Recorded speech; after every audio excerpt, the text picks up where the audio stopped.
Hello students, आज अपन पिछले class में जो किए थे मल्टीपल इवेपोरेटर सिस्टम, उससे आगे का अपन डिस्कस करेंगे। ठीक है, मल्टीपल इवेपोरेटर सिस्टम। ठीक है, यहाँ पर मल्टीपल इवेपोरेटर सिस्टम रहेगा, लेकिन डिफरेंट टेम्परेचर क्या रहेगा, अलग अलग। जो अपना यहाँ पर पिछले क्लास में देखे थे, तीन इवेपोरेटर यूज होता था, लेकिन तीनों का क्या था, एंट्री का जो टेम्परेचर है सेम टेम्परेचर था, है ना। यहाँ सिंगल कंप्रेसर यूज होगा, एक ही कंप्रेसर रहेगा, लेकिन इंडिविजुअल एक्सपांशन वाल्व रहेगा। सभी जो इवेपोरेटर है उसके लिए क्या रहेगा, इंडिविजुअल एक्सपांशन वाल्व। यहाँ पर देख रहे हैं तीन एक्सपांशन वाल्व यूज कर रहे हैं, E1, E2, E3, तीन अलग अलग एक्सपांशन वाल्व कर रहे हैं। ठीक है, एंड बैक प्रेशर वाल्व, ये बैक प्रेशर वाल्व भी यूज होगा दो जगह, उसका मैं बताऊंगा यूज क्या यूज होता है करके। ठीक है, तो ये अपन आज मल्टीपल इवेपोरेटर सिस्टम के बारे में डिस्कस करने वाले हैं। ठीक है, अब देखो इसमें होता क्या चीज है, कैसे वर्क करते हैं मल्टीपल इवेपोरेटर सिस्टम। ठीक है, डिफरेंट टेम्परेचर पे सिंगल कंप्रेसर है, इंडिविजुअल एक्सपांशन वाल्व है हर इवेपोरेटर का, और बैक प्रेशर वाल्व है। ठीक है, तो देखो सबसे पहले यही यहाँ से चालू करते हैं। ठीक है, यहाँ से क्या होगा, कंप्रेसर में एंट्री होगा, कंप्रेसर कंप्रेस करेगा, काम कैसा प्रोसेस होता है, आइसेंट्रोपिक प्रोसेस होता है, एंट्रोपी कांस्टेंट आता है, यहाँ पर आइसेंट्रोपिक प्रोसेस रहेगा। ठीक है, एसिंट्रोपिक प्रोसेस रहेगा। ठीक है, फिर कंडेंसर में जाएगा, कंडेंसर में क्या होता है, अपना कांस्टेंट प्रेशर प्रोसेस करते हैं। ठीक है, तो यहाँ पर कांस्टेंट प्रेशर वर्क करेगा। ठीक है, तो ये जो वेपर का फॉर्म में रहता है, सुपरहीटेड वेपर के फॉर्म में, उसको लिक्विड के फॉर्म में कन्वर्ट करेगा। ठीक है, अगर सब कूलिंग होता होगा तो सब कूलिंग भी करेगा। ठीक है, तो अब देखो यहाँ पॉइंट 3 पहुंच गया। अब देखो अब क्या होगा, यहाँ पर जैसे कि कोई m मास का फ्लूइड रेफ्रिजरेंट फ्लो है, यहाँ पर जो है मास है वो m डॉट है। ठीक है, तो यहाँ पर क्या होगा, ये थर्ड एक्सपांशन, ये उल्टा दिया, 1 यहाँ पर है, 2 यहाँ पर है, 3 यहाँ पर है। तो यहाँ पर जो मास एंट्री करेगा उसको बोलता हूं मैं m डॉट 3। ठीक है, यहाँ पर कुछ रेफ्रिजरेंट एंट्री करेगा जिसका मास है m डॉट 3, यहाँ पर कुछ अपना रेफ्रिजरेंट एंट्री करेगा जिसका मास है m डॉट 2, और यहाँ पर जो कुछ अपना रेफ्रिजरेंट एंट्री करेगा जिसका अपना क्या है, मास है m डॉट 1। ठीक है, तो ये m dot 1 plus m dot 2 plus m dot 3 मिलके क्या हो जाएगा, टोटल मास ऑफ रेफ्रिजरेंट हो जाएगा, m डॉट हो जाएगा। ठीक है, अब देखो यहाँ पर क्या होता है, इसके बाद क्या है, 3 एक्सपांशन वाल्व है। ठीक है, ठीक है, जैसे कि यहाँ पर कोई रेफ्रिजरेंट फ्लो है जिसका मास फ्लो रेट क्या है, m डॉट है। ठीक है, ये कंप्रेसर का प्रोसेस है, 1 to 2 कंप्रेसर का प्रोसेस है, वहां m डॉट, यहाँ पर भी m डॉट फ्लो है। ठीक है, m डॉट फ्लो है, यहाँ पर भी आ रहा है तो m डॉट है। ठीक है, लेकिन सॉरी यहाँ पर जब आ रहा है, तो ये भी m डॉट। ठीक है, यहाँ से जब पास होगा तो यहाँ पर पास होगा m डॉट 3 पास होगा, यहाँ पर जो पास होगा वो होगा m डॉट 2 होगा, यहाँ पर जो पास होगा वो होगा m डॉट 4। ठीक है, अब देखिए हो कैसे रहा ये वाला। अब यहाँ पर जो है, जैसे कि ये तो एक्सपांशन वाल्व हो गया, एक्सपांशन वाल्व क्या करता है, एक्सपांड करता है, मतलब क्या होता है, अपना किसको डिक्रीज करता है, प्रेशर को डिक्रीज करता है। ठीक है, प्रेशर को डिक्रीज कर रहा है। ठीक है, ये प्रेशर को डिक्रीज करता है, और क्या होता है, कांस्टेंट एंथैल्पी प्रोसेस होती है। तो देखो यहाँ पर एंथैल्पी कांस्टेंट रखा और क्या हो रहा है, प्रेशर ड्रॉप हो रहा है यहाँ पर। ठीक है, यहाँ पर मास फ्लो रेट 3 है क्योंकि ये इवेपोरेटर 3 है, यहाँ पर मास फ्लो रेट 2 है क्या, क्योंकि इवेपोरेटर 2 है, और ये यहाँ पर मास फ्लो रेट क्या है, 1 है, क्योंकि यहाँ पर इवेपोरेटर 1 है। ठीक है, अब देखिए थोड़ा ध्यान से, यहाँ पर देखो यहाँ बीपी लिखा हुआ है, ये है आपका बैक प्रेशर वाल्व, ये जो है बैक प्रेशर वाल्व,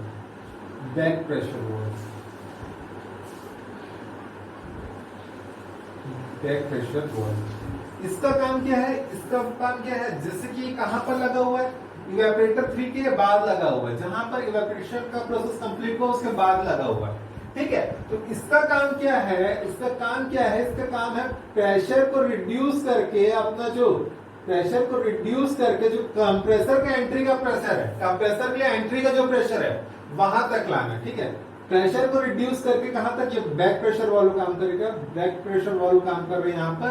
ये क्या करेगा, प्रेशर को रिड्यूस करके जिस प्रेशर पे कंप्रेशन में एंट्री हो रही है, कंप्रेशन में एंट्री कौन सा हो रही है, ये वाले प्रेशर में हो रही है, वहां तक लाना। और ये प्रोसेस क्या होता है, ये प्रोसेस भी होता है आइसेंथैल्पिक प्रोसेस होता है, आइसेंथैल्पिक प्रोसेस प्रोसेस, आइसेंथैल्पिक प्रोसेस होता है। ठीक है, तो ये कहां पर लगा हुआ अपना, क्या बोलते हैं, पहले लगा इवेपोरेटर 3 में, ये इवेपोरेटर 3 है, EP3 लिख देता हूं, इवेपोरेटर 3।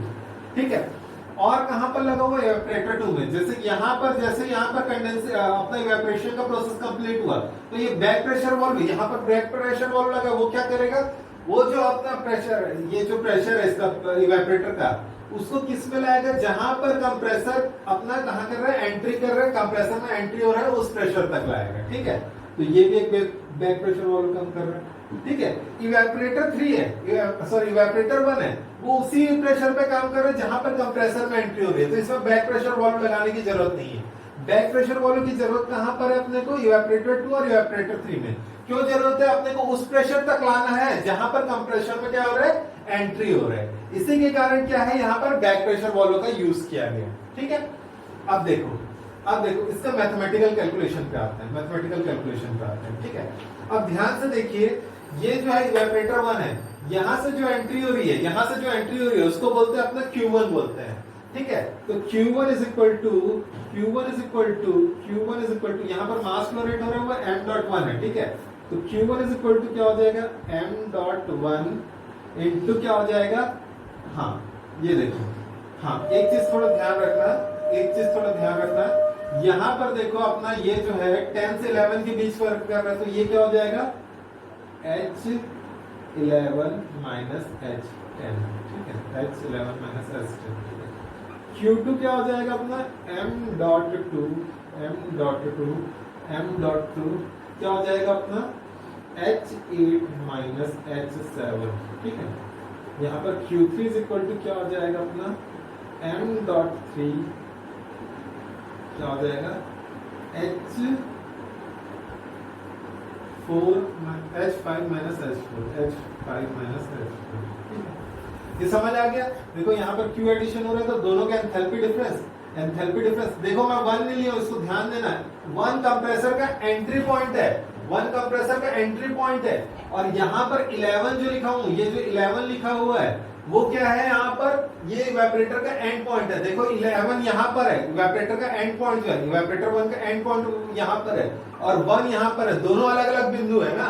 तो यहाँ पर 11 जो है अपना ड्राई एंड सैचुरेटेड लाइन पे है, और 1 है उससे आगे सुपर हीटेड रीजन पे है।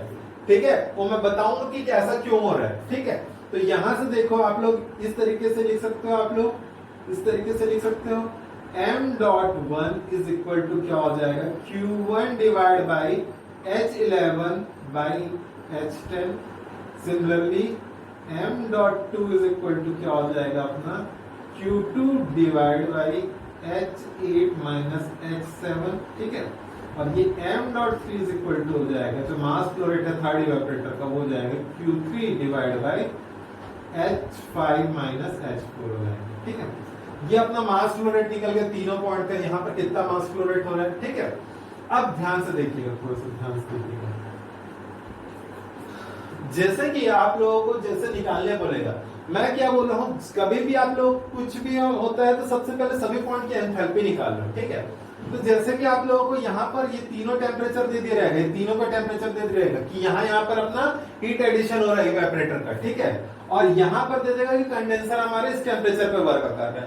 मानता हूं मैं, ये जैसे कि कंडेंसर दे दिए, ये 40 डिग्री सेंटीग्रेड में वर्क कर रहा है, ये मान लेते हैं अपना ये कर रहा है 5 डिग्री सेंटीग्रेड में, ये 0 डिग्री सेंटीग्रेड में, ये -10 डिग्री सेंटीग्रेड में, ये कर रहा है 5 डिग्री सेंटीग्रेड पे, ये कर रहा है 0 डिग्री सेंटीग्रेड पे, ये -5 है। ये मैं अजम्पशन किया हूं, मान लिया वैसे।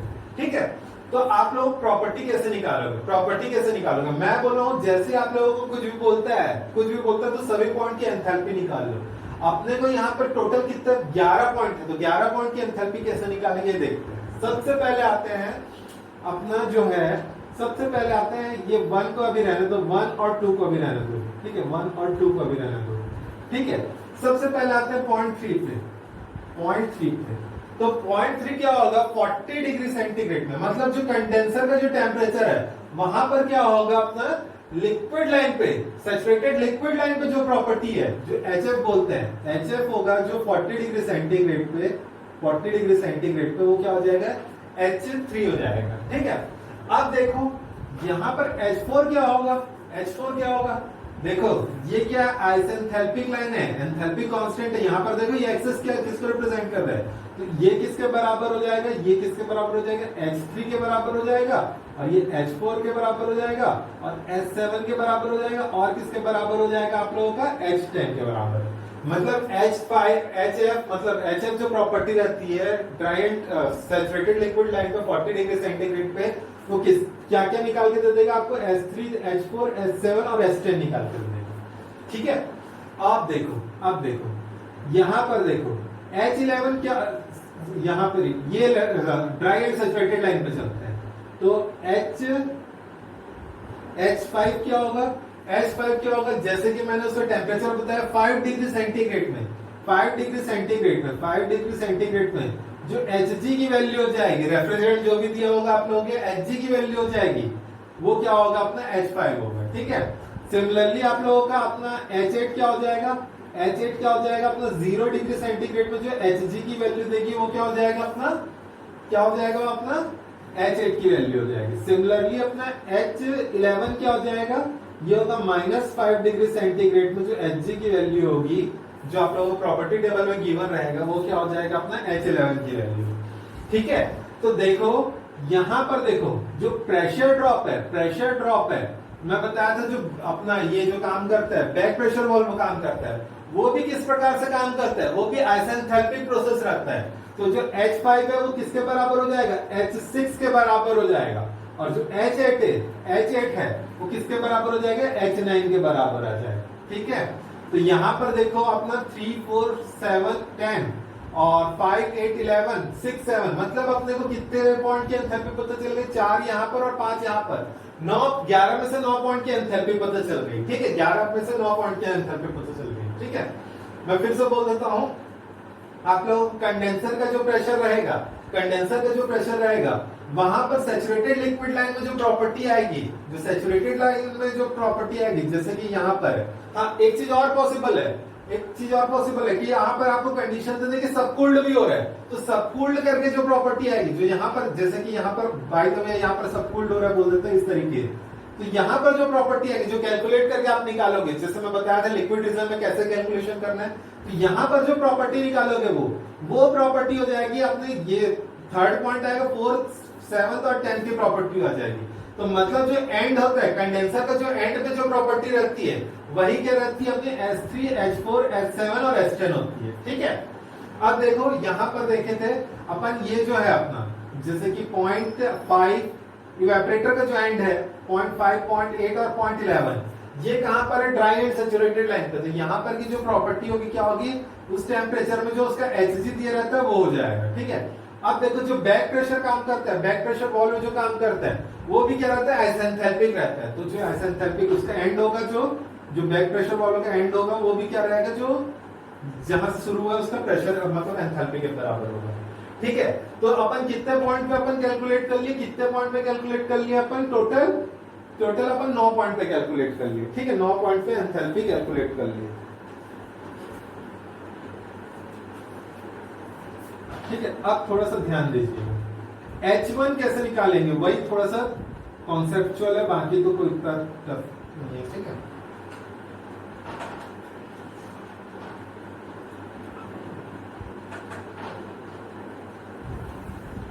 H1 कैसे निकालेंगे,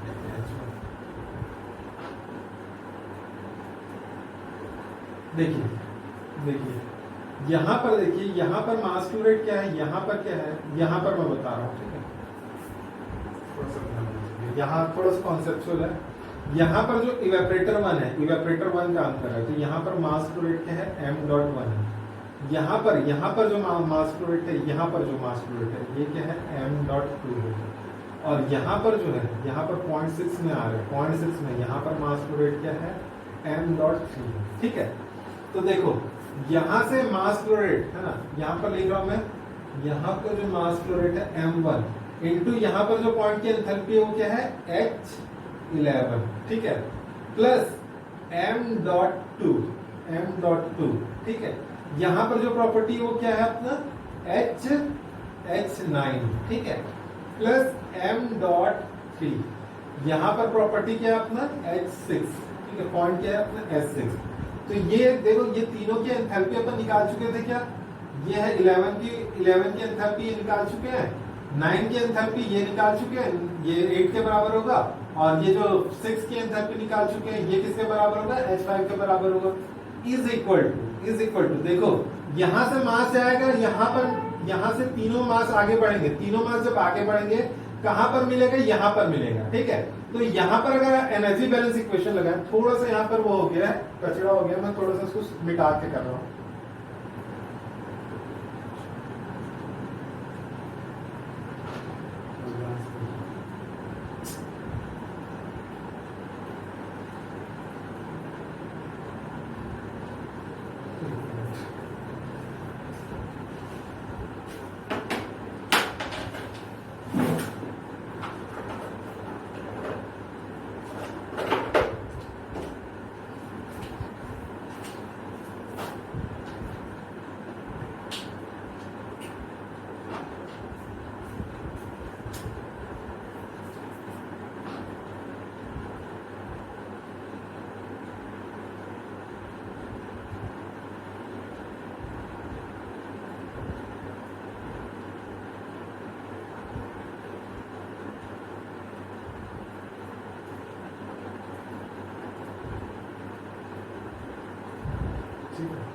इस तरीके के 3 पॉइंट थे, ठीक है।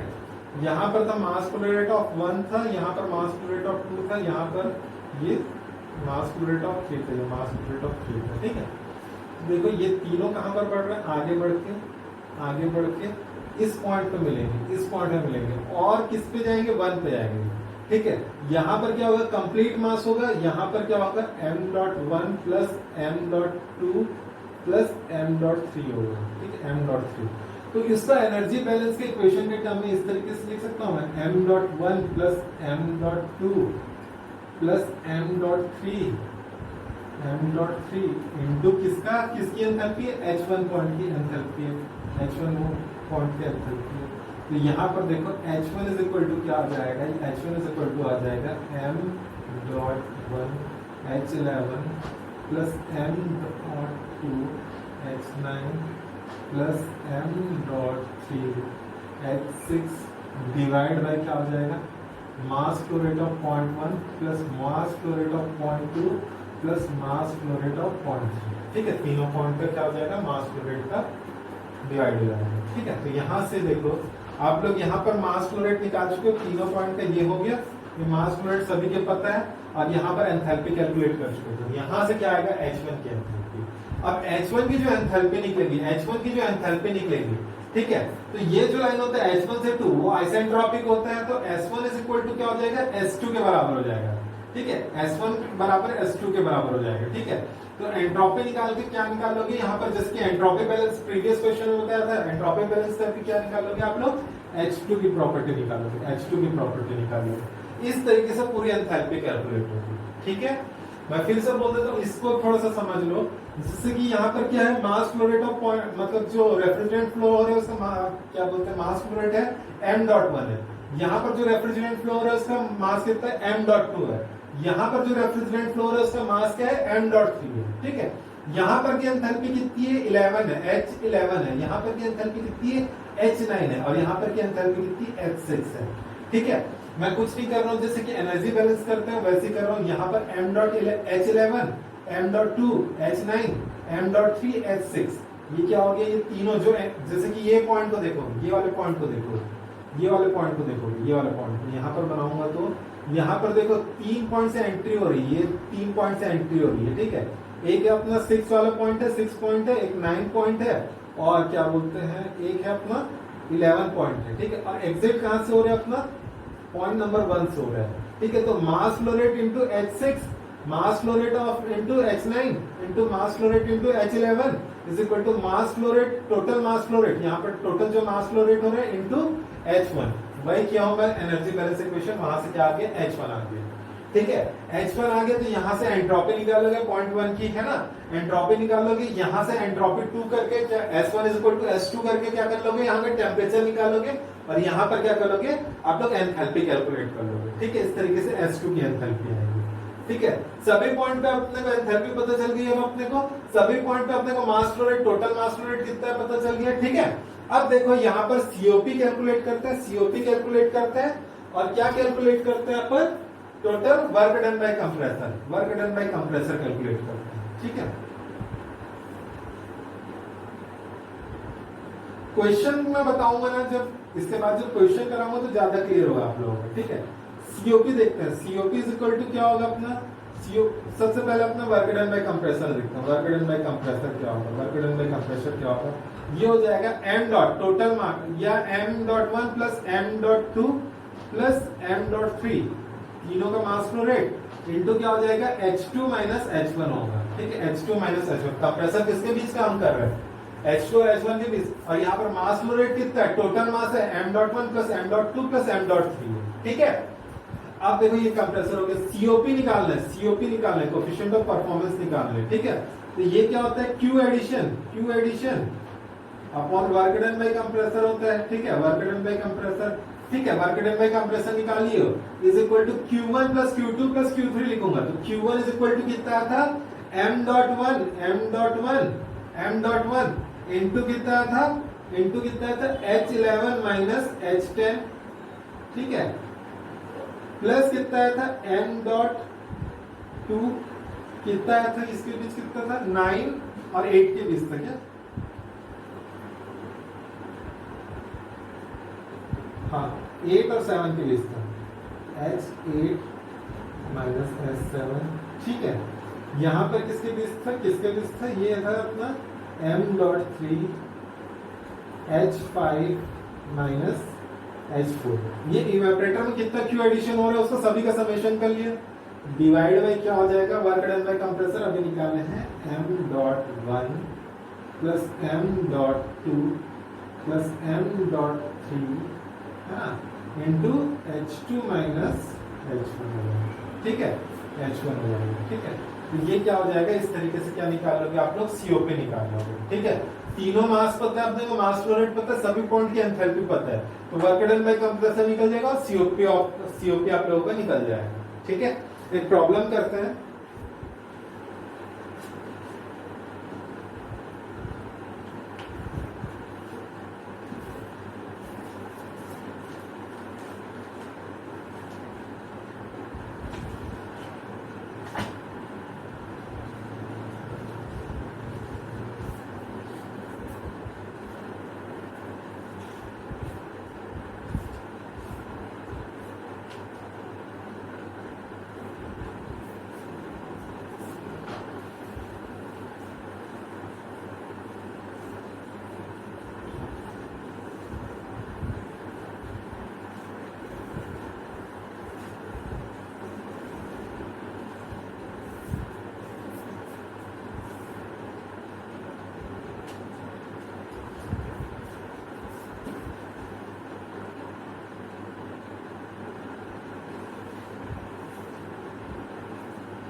दिए आप लोगों को रेफ्रिजरेंट दिया है R12 दिया हुआ है। ठीक है, R12 रेफ्रिजरेंट दिया हुआ है। ठीक है, 3 इवेपोरेटर यूज हो रहे हैं जिसकी कैपेसिटी क्यू एडिशन दिया हुआ है अपने को, क्यू एडिशन दिया हुआ है आप लोगों को, जैसे कि अपने को Q1 दिया हुआ है, पहला Q1 दिया हुआ है, ये दिया हुआ है अपने 30 TR दिया हुआ है, 30 टन रेफ्रिजरेंट। ठीक है, Q2 आप लोगों को दिया हुआ है, आप लोगों को ये दिया हुआ आप लोगों को 20 TR दिया हुआ है, 20 टन रेफ्रिजरेंट। ठीक है, Q3 आप लोगों को दिया हुआ है, आप लोगों को ये दिया हुआ है 10 टन रेफ्रिजरेंट दिया हुआ है, Q3 दिया हुआ है। ठीक है, अब इसका जो टेम्परेचर दिया हुआ है, जो इवेपोरेटर का जो टेम्परेचर दिया हुआ है, ये TE1 फर्स्ट इवेपोरेटर का जो टेम्परेचर है वो -10 डिग्री सेंटीग्रेड है। TE2 यानी इवेपोरेटर 2 है ना, इसका टेम्परेचर दिया हुआ है आप लोगों को 5 डिग्री सेंटीग्रेड दिया हुआ है, 5 डिग्री सेंटीग्रेड दिया हुआ है। TE3 ये जो दिया हुआ आप लोगों को, ये दिया हुआ आप लोगों को 10 डिग्री सेंटीग्रेड दिया हुआ है। ठीक है, तीनों की कूलिंग कैपेसिटी दी हुई है, Q1 Q2 Q3 दिया हुआ आप लोगों को, और क्या दिया हुआ आप लोगों को, ये क्या दिया हुआ है, इवेपोरेटर का टेम्परेचर दिया हुआ है। ठीक है, और कंडेंसर का जो है टी कंडेंसर ये दिया हुआ आप लोगों को 40 डिग्री सेंटीग्रेड दिया हुआ। ठीक है,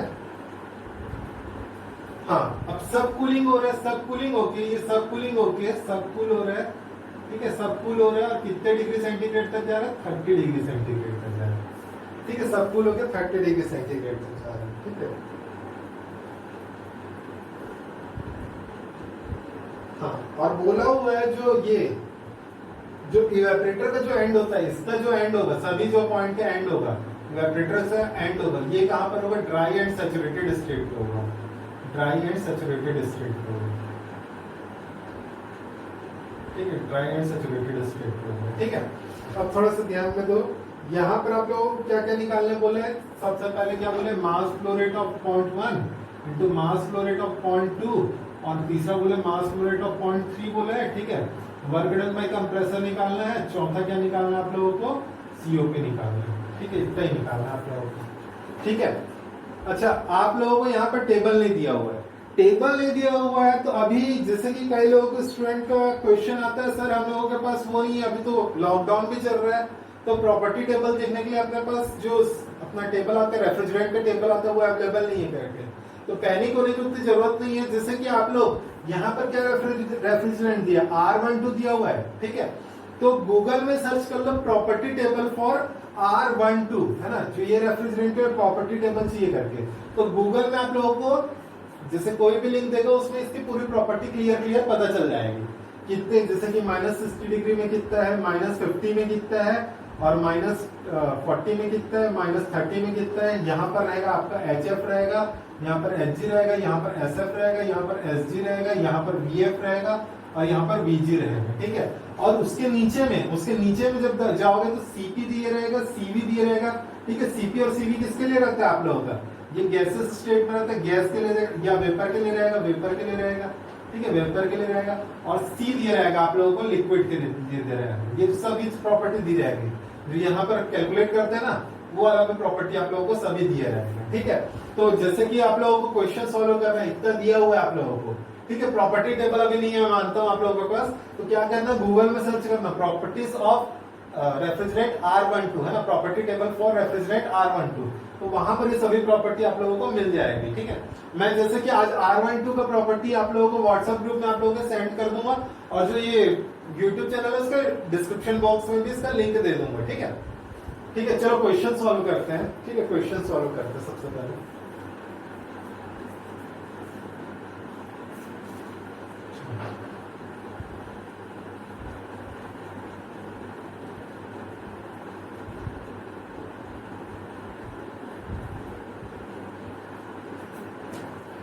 मैं पहले बताया था आप लोगों को, जब भी क्वेश्चन सॉल्व करो इस तरीके का बन जाता है।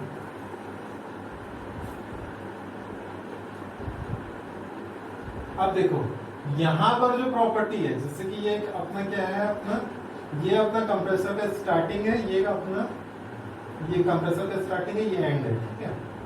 ये हो गया फर्स्ट इवेपोरेटर की कंडीशन, फर्स्ट इवेपोरेटर की कंडीशन, ठीक है।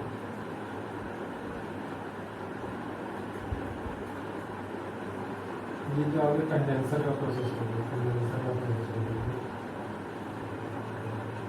ठीक है। तो देखो जो ये कंप्रेसर, इस तरीके से कंप्रेसर होता है, ठीक है। ये अपना देखो, ये कंडेंसर क्या सबकूल्ड हो रहा है, सबकूल्ड हो रहा है, तो किस रीजन पे आएगा, लिक्विड रीजन पे आएगा। लिक्विड रीजन पे ये 0.3 मिलेगी अपने को, ये 1 हो गया, ये 2 हो गया, और ये क्या हो गया, 3 हो गया, ठीक है। ये हो गया अपने, यहां से क्या करूंगा मैं, आइसेंथैल्पिक कांस्टेंट एंथैल्पी लाइन खींचूंगा, कांस्टेंट एंथैल्पी लाइन इस तरीके से हो गया, ठीक है।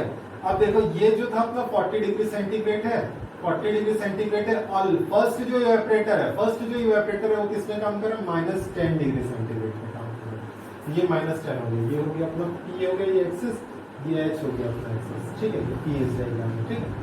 सेकेंड इवेपोरेटर कहां पर काम कर रहा है अपना, सेकेंड इवेपोरेटर कहां पर काम कर रहा है अपना, ये कहां काम कर रहा है अपने को, -10। सेकेंड इवेपोरेटर कहां कर रहा है, काम कर रहा है 5 डिग्री सेंटीग्रेड का काम कर रहा है, 5 डिग्री सेंटीग्रेड। ये क्या हो गया, 5 डिग्री सेंटीग्रेड, ठीक है। ये क्या हो गया अपना, ये कौन सा पॉइंट होगा अपना, ये क्या होगा अपना, ये कौन से टेम्परेचर पे काम कर रहा है अपना, 10 डिग्री सेंटीग्रेड, 10 डिग्री सेंटीग्रेड, ये हो गया 10 डिग्री सेंटीग्रेड, ये हो गया अपना 5 डिग्री सेंटीग्रेड और ये हो गया -10 डिग्री सेंटीग्रेड। ठीक है, यहाँ पर क्या काम करेंगे, क्या काम करता है अपना बैक प्रेशर वॉल्व काम करेगा। ये क्या है, बैक प्रेशर वॉल्व। ठीक है, अब इसको लोकेट कर देता हूँ मैं सभी को। ठीक है, सभी पॉइंट को लोकेट करता हूँ। 1 2 3 हो गया था यहाँ पर हो जाएगा 4 5 और यहाँ पर 6 हो जाएगा, यहाँ पर हो जाएगा 7 8 9 हो जाएगा, ये क्या हो जाएगा 10 हो जाएगा और ये क्या हो जाएगा 11 हो जाएगा। ठीक है, तो इस तरीके से अपन लोकेट कर दिए सभी पॉइंट्स को। ठीक है, कैसे ग्राफ बनाए, जैसे सबसे पहले क्या काम किया, अपना कंप्रेसर वर्क किया, तो कंप्रेसर को इस तरीके से रिप्रेजेंट कर दिया 1 से 2 तक। ठीक है, फिर क्या हुआ, कंप्रेसर के एंड से क्या काम करता है, कंडेंसर काम करता है, तो कंडेंसर आपका क्या बोले, सबकूल्ड रीजन में जा रहा है, सबकूल्ड रीजन में जा रहा है। ठीक है, तो लिक्विड लाइन के आगे जाएगा, यहाँ से क्या किया, आइसेंथैल्पिक कांस्टेंट एंथैल्पी प्रोसेस का लाइन खींच दिया, स्ट्रेट लाइन। ठीक है, इस तरीके से स्ट्रेट लाइन खींच दिया। ठीक है, इसका जो पहला इवेपोरेटर कौन से टेम्परेचर में काम कर रहा है, -10 डिग्री सेंटीग्रेड पे। दूसरा इवेपोरेटर कहाँ काम कर रहा है, 5 डिग्री सेंटीग्रेड। तीसरा कहाँ काम कर रहा है, अपना 10 डिग्री सेंटीग्रेड। ठीक है, चलो यहाँ से क्यू एडिशन की वैल्यू दी हुई है आप लोगों को। ठीक है, क्यू एडिशन की वैल्यू दी है। सबसे पहले क्या करना है आप लोग, सबसे पहले क्या काम करना है आप लोग, सबसे पहले क्या कैलकुलेट करना आप लोग, H3 कैलकुलेट करना है, H3 कैलकुलेट करना है। ठीक है, वो कैसे कैलकुलेट करोगे, वो हो जाएगा H3 डैश माइनस Cp, है ना, Cp लिक्विड रीजन इनटू क्या हो जाएगा, T, यहाँ पर यहाँ जो पॉइंट है उसको 3 डैश मान लेता हूँ, T3 डैश मान लेता हूँ। ठीक है, तो वो क्या हो जाएगा T3 डैश माइनस क्या हो जाएगा T3, तो यहाँ से क्या आप लोगों की वैल्यू आ जाएगी, S3 की वैल्यू आ जाएगी। अब देखोगे S3 डैश क्या होगा, H3 डैश क्या होगा, अगर प्रॉपर्टी टेबल देखोगे 40 डिग्री सेंटीग्रेड पे, 40 डिग्री सेंटीग्रेड पे जो HF की वैल्यू होगी, 40 डिग्री सेंटीग्रेड में जो HF की वैल्यू होगी वो क्या रहेगी आप लोगों को, ये रहेगी S3 डैश।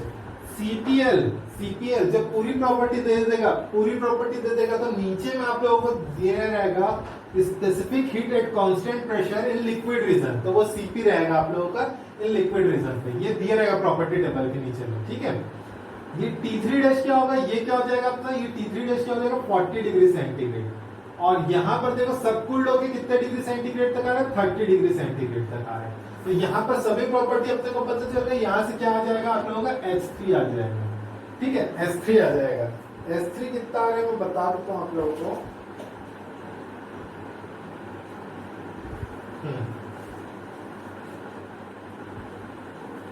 ये आ रहा है आप लोगों का 64.59 आ रहा है। ठीक है, 64.59 आ रहा है। ठीक है, अब ये देखो ये कौन कौन से पॉइंट की प्रॉपर्टी और हो जाएगी, ये हो जाएगी आप लोगों की H4 की प्रॉपर्टी होगी, H7 की प्रॉपर्टी हो जाएगी, और किसकी प्रॉपर्टी हो जाएगी, H10 की। तो सभी की एंथैल्पी किसके बराबर हो जाएगी, S3 के बराबर हो जाएगा। ठीक है, ये किलोजूल पर केजी में है। ठीक है, अब देखो यहाँ से आप लोग क्या निकाल सकते हो, आप लोग H5 निकाल सकते हो, H5 निकाल सकते हो, H8 निकाल सकते हो, H11 निकाल सकते हो। ठीक है, ये क्या होगा, H5 क्या होगा अपना 10 डिग्री सेंटीग्रेड में जो Hg की वैल्यू होगी, ये क्या होगा 5 डिग्री सेंटीग्रेड में जो Hg की वैल्यू होगी, ये वाली H8, और H11 क्या होगी -10 डिग्री सेंटीग्रेड में जो Hg की वैल्यू होगी, ये क्या रिप्रेजेंट करेगा आप लोगों को, H5, H8 और H11 को रिप्रेजेंट करेगा। ठीक है, अब देखो यहाँ पर ये कितना आ रहा है अपना, ये कितना आ रहा है अपना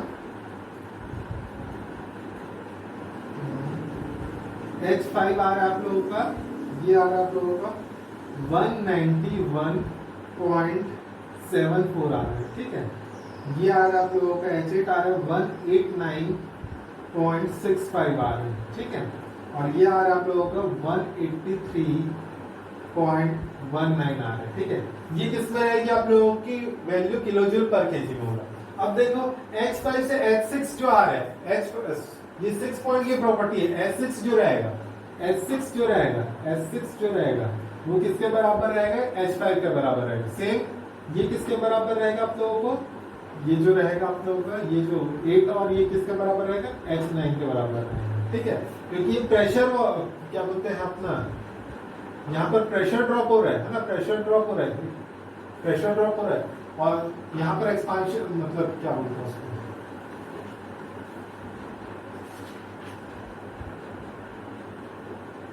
बैक प्रेशर वाल्व लगा हुआ है, बैक प्रेशर वाल्व लगा हुआ है, वो क्या रहता है, आइसेंथैल्पिक प्रोसेस रहता है, ठीक है। तो यहाँ पर ये जो है वर्क करेगा, H8 इज इक्वल टू किसके बराबर हो जाएगा, H9 के बराबर हो जाएगा, H5 किसके बराबर हो जाएगा, H6 के बराबर हो जाएगा, ठीक है। अब देखो H1 कैसे कैलकुलेट करेंगे, मैं बताया था H1 कैसे कैलकुलेट करेंगे, H1 कैसे कैलकुलेट करेंगे, ये हो गया H1 इज इक्वल टू बताया था m.1, अभी m.1 तो आया नहीं है, ठीक है, m.1 आया नहीं है, तो m.1 के लिए कैसे कैलकुलेट करेंगे, m.1 के लिए कैसे कैलकुलेट करेंगे, आप लोगों को Q1 दिया हुआ है, Q1 दिया हुआ है, ठीक है, 30 इंटू 3.5 हो जाएगा, 1 ton refrigerant is equal to 3.5 kilo joule पर सेकंड होता है, तो ये हो जाएगा m.1, ये क्या हो जाएगा अपना, m.1 क्या हो जाएगा, ये क्या हो जाएगा अपना, ये हो जाएगा H11 माइनस H10, ठीक है, H11 माइनस H10, ठीक है। यहाँ पर Q2 देखो, Q2 कितना दिया हुआ है आप लोगों को, 20 टन, 20 इंटू 3.5, 20 इंटू 3.5, ये क्या हो जाएगा m.2 H8 और H7 के बीच काम कर रहे हैं, H8 माइनस H7 हो जाएगा, ठीक है। यहाँ पर देखो ये क्या हो जाएगा अपना Q3 इज इक्वल टू कितना दिया हुआ आपको, 10 टन रेफ्रिजरेंट दिया हुआ, 10 इंटू 3.5 इज इक्वल टू क्या हो जाएगा m.3, किसके किसके बीच काम कर रहे हैं, H5 और H4 के बीच काम कर रहे हैं, ठीक है। ये सब पॉइंट की एंथैल्पी आप लोग निकाल चुके हो, इधर Q1 Q2 Q3 की वैल्यू पता है, तो यहाँ पर मास फ्लो रेट आ जाएगा आप लोगों का, है ना, मास फ्लो रेट आ जाएगा आप लोगों का, इसको किलो जूल पर मिनट में दिया हुआ है ना, मल्टीप्लाई बाय 60 कर लेना, मैं किलो, ये मेरे पास ये यहाँ पर जो आंसर आएगा आपका, यहाँ पर जो आंसर आएगा केजी पर सेकंड में आएगा, तीनों मास फ्लो रेट आएंगे केजी पर सेकंड में आएगा, ठीक है, केजी पर सेकंड में। बुक में दिया हुआ केजी पर मिनट में, केजी पर मिनट में मैं बता देता हूँ ये कितना आ जा रहा है, m.1 केजी पर मिनट में बता रहा हूँ ना, जो आंसर आएगा उसको 60 से मल्टीप्लाई कर देना, ये आ जाएगा 53.12 किलो जूल पर मिनट, है ना। m2 इज इक्वल टू आ जाएगा आप लोगों के 33.58 kg पर मिनट, ठीक है। m.3 आ जाएगा आप लोगों का, ये आ जाएगा 16.51 kg पर मिनट, ठीक है। अब देखो यहाँ पर देखो m.1, m.2, m.3 तीनों निकाल लिए, ठीक है। अब देखो अपने को और क्या निकालना है, अपने को वर्क डन बाय कंप्रेसर निकालना है और सीओपी निकालना है। सीओपी निकालने के लिए हो चाहे वर्क डन बाय कंप्रेसर निकालने के लिए हो, अपने को H1 और H2 चाहिए रहता है, ठीक है। तो सबसे पहले H1 कैसे कैलकुलेट करेंगे ये देखते हैं, H1 कैसे कैलकुलेट करेंगे तो ये देखते हैं, ठीक है। H1 इज इक्वल टू बताया था m.H11, ठीक है, m.1 H11 plus m.2 H9 plus m.3 H6 divide by क्या होता है, मास flow rate of 0.1, mass flow rate of 0.2 plus mass flow rate of 0.3, ठीक है, तीनों पॉइंट का मास फ्लो रेट। यहां से क्या निकल जाएगा आप लोगों का, H1 निकल जाएगा, H1 निकल जाएगा, ठीक है। अब देखो H1 निकल जाएगा, ठीक है, H1 से फिर आगे क्या निकाल लोगे, S1 निकाल लोगे, उसकी एंट्रोपी जैसे कि आप पहले प्रोसेस करते थे ना, यहाँ का एंथैल्पी निकालने के लिए, तो यहाँ की एंथैल्पी निकालने के लिए सबसे पहले क्या चाहिए रहता था आपको, यहाँ का टेम्परेचर चाहिए रहता था, ठीक है। तो यहाँ की एंथैल्पी तो पता चल गई, एंट्रोपी S1 कैलकुलेट कर लेना, ठीक है। यही एंट्रोपी किसके बराबर होगी, यहाँ की एंट्रोपी S2 के बराबर होगी। दोनों एंट्रोपी क्या होती है, ये क्या होती है, आइसेंट्रोपिक लाइन होती है, ठीक है। तो S1 is equal to S2 होगा, ठीक है। तो ये S2 इज इक्वल टू क्या हो जाएगा, ये S2 इज इक्वल टू क्या हो जाएगा, S2 इज इक्वल टू क्या हो जाएगा, S2 dash plus CPV into क्या हो जाएगा, natural log T2 upon T2 dash, T2 upon T2 dash, ठीक है। ये S2 डैश कहाँ की प्रॉपर्टी होगी, ड्राई एंड सैचुरेटेड लाइन की प्रॉपर्टी होगी, कौन से 40 डिग्री सेंटीग्रेड पे, ठीक है। CPV क्या होगी, यहाँ पर गिवन रहेगा आप लोगों के टेबल में गिवन रहेगा, और ये T2 डैश रहेगा 40 degree centigrade in kelvin. S2 आप लोग निकाल चुके हो, यहाँ से क्या आ जाएगा, T2 आ जाएगा आप लोगों का, T2 आ जाएगा। अभी T2 आ गया तो H2 कैसे कैलकुलेट करोगे, H2 इज इक्वल टू हो जाएगा H2 डैश प्लस क्या हो जाएगा CPV इनटू क्या हो जाएगा T2 माइनस T2 डैश, तो यहाँ से क्या हो जाएगा H2 आ जाएगा। इस तरीके से सभी पॉइंट के आप लोग क्या निकालोगे, एंथैल्पी निकालोगे। H1 कितना आ रहा है मैं बता देता हूँ आप लोगों को, H1 आ रहा है आप लोगों का H1 आ रहा है आप लोगों का 186.6 आ रहे हैं, 186.6 आ रहे हैं, ठीक है। S2 आएगा आप लोगों का, S2 आएगा आप लोगों का 213, यहाँ पर लिख देता हूँ मैं, H2 आएगा आप लोगों का 213.4 आएगा, ठीक है। अब देखो सभी पॉइंट के अपने को क्या पता चल गए, एंथैल्पी पता चल गई, सभी पॉइंट की एंथैल्पी पता चल गई, और क्या पता चल गया, मास फ्लो रेट पता चल गया अपने को, ठीक है, मास फ्लो रेट पता चल गया। अब देखो यहां से आप लोगों को क्वेश्चन बनाने में कोई दिक्कत नहीं होनी चाहिए, ठीक है। सबसे इंपॉर्टेंट है ये H1 का कैलकुलेशन और S2 का कैलकुलेशन, इसको कर लिया तो आप लोगों को क्वेश्चन में कोई दिक्कत ही नहीं होगी, ठीक है। अब देखो यहाँ इसके बाद मैं क्या निकाल रहा हूँ, इसके बाद क्या निकाल रहा हूँ, मैं निकाल रहा हूँ वर्क डन बाय कंप्रेसर निकाल रहा हूँ, वर्क डन बाय कंप्रेसर, ठीक है। तो यहाँ पर देखो work done by compressor, work done by compressor is equal to क्या होगा, ये हो जाएगा m.1 plus m.2 plus m.3, है ना, तीनों का मास फ्लो रेट, ठीक है, इनटू क्या किसकी किसकी कौन से एंथैल्पी के बीच काम कर रहे हैं, H2 माइनस H1, ठीक है। यहाँ पर देखो ये तीनों की अपना का मास फ्लो रेट पता है, ये देखो ये तीनों मास फ्लो रेट पता है अपने को, यहाँ पर H2 और H1 पता है, तो वर्क डन बाय कंप्रेसर निकल गया, ठीक है। अब सीओपी निकालना है, सीओपी निकालना है, सीओपी निकालना है, ठीक है। तो ये क्या हो जाएगा, मास फ्लो रेट ऑफ, ये क्या बोलते हैं M1, या इस तरीके से लिख देना तीनों का Q addition, Q1 plus Q2 plus Q3, Q1 plus Q2 plus Q3 divide by क्या रखना, डिवाइड बाय क्या कर दोगे, वर्क डन बाय कंप्रेसर, ठीक है। लेकिन एक चीज ध्यान रखना, यहां पर अगर मास फ्लो रेट यहाँ पर किलोजूल पर मिनट में लेते हो, सॉरी केजी पर मिनट में लेते हो, केजी पर मिनट में लेते हो, लेकिन यहाँ पर Q1 plus Q2 plus Q3 जो आएगा टन को जब आप केजी पर सेकंड में कन्वर्ट करोगे तो यहाँ पर मास फ्लो रेट जो रहेगा केजी पर सेकंड में आएगा, मतलब ये जो आएगा आप लोगों का Q1 plus Q2 plus Q3 आएगा किलोजूल पर सेकंड में आएगा, और यहाँ पर जब इसको रखोगे तो किलोजूल पर मिनट में आएगा।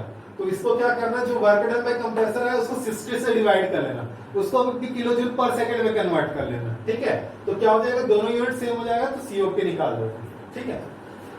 कंफ्यूजन हो गया होगा तो ठीक है, एक बार मैं पूरा रिपीट कर देता हूँ क्या किया मैं शुरू से, सबसे शुरू में क्या किया। देखो सबसे पहले क्या दिया हुआ आप लोगों को, देखो क्वेश्चन में क्या दिया हुआ आप लोगों को, तीनों क्यू एडिशन दिया हुआ, तीनों क्यू एडिशन दिया हुआ, यहाँ से Q1 ऐड हो रहा है, यहाँ से Q1 आ रहा है, Q1 आ रहा है, यहाँ से Q2 आ रहा है, यहाँ से क्या आ रहा है, Q3 आ रहा है, ठीक है। ये तीनों की वैल्यू दी हुई आप लोगों को, यहाँ तीनों का टेम्परेचर दिया हुआ है, यहाँ पर क्या दिया हुआ है, कंडेंसर का टेम्परेचर दिया हुआ है, ठीक है। कंडेंसर का टेम्परेचर कितना दिया हुआ, 40 डिग्री, और यहाँ पर बोल रहा है सब कूलिंग हो रहा है, यहाँ पर सब कूलिंग का टेम्परेचर कितना, T सब कूल इज इक्वल टू बोल सकता हूँ मैं 30 डिग्री सेंटीग्रेड, ठीक है। सब कूलिंग के बाद टेम्परेचर कितना है, ये है 30 डिग्री सेंटीग्रेड। तो सबसे पहले क्या करूंगा मैं, सबसे पहले क्या करूंगा, H3 की एंथैल्पी कैलकुलेट करूंगा, H3 की एंथैल्पी कैलकुलेट करूंगा, ये जो पॉइंट है यहाँ की एंथैल्पी कैलकुलेट करूंगा। सबको सब कूल्ड रीजन में कैलकुलेशन आता है, वहां से H3 निकाल लोगे, ठीक है। वो एंथैल्पी किसके बराबर होगा, ये वो एंथैल्पी होगी H4 की एंथैल्पी, H7 की एंथैल्पी, और किसके बराबर होगी, H10 की एंथैल्पी के बराबर होगी। ये जो तीनों की एंथैल्पी होगी, ये सभी पॉइंट की एंथैल्पी निकल गई, मतलब जो मैं यहाँ पर देखना, जो रेड कलर में लिख रहा हूँ उसकी सभी की एंथैल्पी निकल गई, ठीक है। अब देखो यहाँ पर देखो 5 पॉइंट, फिफ्थ पॉइंट, 5 पॉइंट किसमें है, 5 पॉइंट क्या है, ड्राई एंड सैचुरेटेड रीजन पे है, ठीक है। तो Hg होगा 10 डिग्री सेंटीग्रेड में, Hg जो होगा 10 डिग्री सेंटीग्रेड में वो किसको बताएगा, H5 को बताएगा, ठीक है। Hg होगा जो 5 डिग्री सेंटीग्रेड में, Hg होगा जो 5 डिग्री सेंटीग्रेड में, वो किसकी प्रॉपर्टी को बताएगा, 8 की प्रॉपर्टी को बताएगा। क्या -10 डिग्री सेंटीग्रेड में जो Hg होगा, -10 डिग्री सेंटीग्रेड में जो Hg होगा वो किसको बताएगा, आप लोगों के H11 को बताएगा, ठीक है। अब देखो 8 से लेकर 9 तक का पॉइंट, ये क्या होता है, अपना जो है बैक प्रेशर वॉल्व का कंडीशन है, बैक प्रेशर वॉल्व का कंडीशन है। तो यहाँ पर क्या होता है, आइसेंथैल्पिक प्रोसेस होता है, तो यहाँ पर 9 पॉइंट की एंथैल्पी किसके बराबर हो जाएगी, ये 8 पॉइंट की एंथैल्पी के बराबर होगी, ठीक है। सिमिलरली 6 पॉइंट की एंथैल्पी किसकी होगी, 5 पॉइंट की एंथैल्पी के बराबर होगी, क्योंकि आइसेंथैल्पिक लाइन है, ठीक है। तो यहाँ पर क्या एंथैल्पी निकालनी है, तो अपन किसकी किसकी और एंथैल्पी निकालिए, 9 और 6 की एंथैल्पी निकालिए, ठीक है। अब देखो आप लोगों को Q1 दिया हुआ है, Q2 दिया हुआ है, Q3 दिया हुआ है, तीनों का अपने को क्या दिया हुआ है, हीट एडिशन दिया हुआ है, ठीक है। इसको किलोजूल पर सेकंड में मैं कन्वर्ट कर लिया, किससे मल्टीप्लाई करके, ये टन में दिया हुआ था, ये टन में दिया था आप लोगों को, तो 3.5 से जो मल्टीप्लाई किया तो मेरा क्या आ गया, Q1 Q2 और Q3 आ गया। ठीक है, अब देखो Q1 इज इक्वल टू क्या होगा, mass flow rate at 0.1 into यहाँ पर एंथैल्पी डिफरेंस कितना होगा, H11 minus S10, H11 minus S10। यहाँ पर M1 फ्लो हो रहा है ना, m.1 यहाँ पर फ्लो हो रहा है, m.1 यहाँ पर फ्लो हो रहा है। ठीक है, तो ये क्या हो जाएगा m.1 into H11 by S10। ठीक है, ये दोनों निकाल चुके आप लोग, यहाँ से क्या आ जाएगा, मास फ्लो रेट आ जाएगा। ठीक है, सिमिलरली Q2 आप लोगों को दिए वो क्या हो जाएगा m.2 into H8 minus H7। ठीक है, H8 और H7 के बीच काम कर रहा है। ठीक है, तो यहाँ से आप लोग ये प्रॉपर्टी पता है, m.2 निकाल लोगे। सिमिलरली यहाँ पर Q3 पता है, Q3 है 10 इंटू 3.5 इज इक्वल टू क्या हो जाएगा, m.3 इंटू क्या हो जाएगा, H5 माइनस H4। ये अपने को पता है, ये दोनों प्रॉपर्टी अपन निकाल चुके हैं, तो m.3 पता चल जाएगा। ठीक है, यहाँ से तीनों आ गया। अब देखो H1 के लिए अपन क्या किए थे, एनर्जी बैलेंस इक्वेशन लगाए थे। ठीक है, यहाँ पर सभी मास अपने को पता है, मास फ्लो रेट पता है, और ये क्या है, H11 की प्रॉपर्टी पता है, एंथैल्पी पता है, H9 की एंथैल्पी पता है, H6 की एंथैल्पी पता है, सभी चीज पता है। तो यहाँ से क्या निकालेंगे, H1 निकाल लेंगे। ठीक है, H1 यहाँ की प्रॉपर्टी हो गई। अब देखो H1 निकल गया, तो यहाँ से S1 निकाल लेना, यहाँ से S1 निकाल लेना, H1 से S1 निकाल लेना। S1 जो होगा, यहाँ पर जो S1 होगा, ये किसके बराबर होगा, S2 के बराबर होगा, क्योंकि कंप्रेसर का जो प्रोसेस रहता है, कंप्रेसर का जो प्रोसेस रहता है वो क्या रहता है, अपना कंप्रेसर का जो प्रोसेस रहता है वो क्या रहता है, आइसेंट्रोपिक प्रोसेस रहता है, आइसेंट्रोपिक प्रोसेस रहता है, एंट्रोपी कांस्टेंट रहता है। ठीक है, आइसेंट्रोपिक प्रोसेस रहता है। ठीक है, S2 निकल गया, S2 से क्या निकल जाएगा आप लोगों का, टेम्परेचर T2 निकल जाएगा। ये इस तरीके से अपन टेम्परेचर T2